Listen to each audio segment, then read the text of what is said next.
South Africa became South Africa as we know it today in 1994, which was just shortly after the fall of the Berlin Wall, and the conclusion then was communism had been defeated and will be globally replaced by liberal democracy.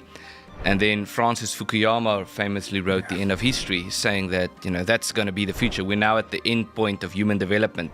We're all going to standardize we're all going to be liberals. And it was at the height of this hype when the South African Constitution was written, with the assumption that actually we're all just the same and we're all just going to become the same. And that's why it's in a very important way. I think you mentioned the open society right at the beginning. South Africa is a good example of the sort of an open society experiment. It was at the height of this theory that it was constituted. And I have a sort of anecdote on that.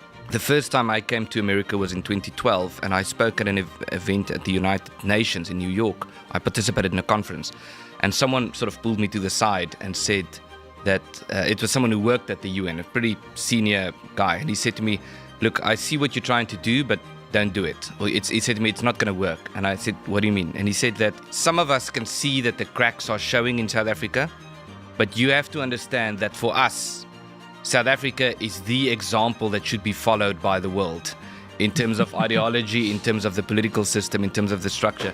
So it's not in our interest. We don't want to talk about the problems in South Africa because that's sort of ideologically what we want to end up with. And now, in as far as it's failing, it creates a problem. And he was sort of weirdly on my side, trying to give some advice that it's not going to work. But now the failure is up to the point where you can't deny it anymore. Mm-hmm. And I think that's partly why it's so controversial to talk about the failure in South Africa, because it shouldn't fail, because theoretically it's good, but it's not.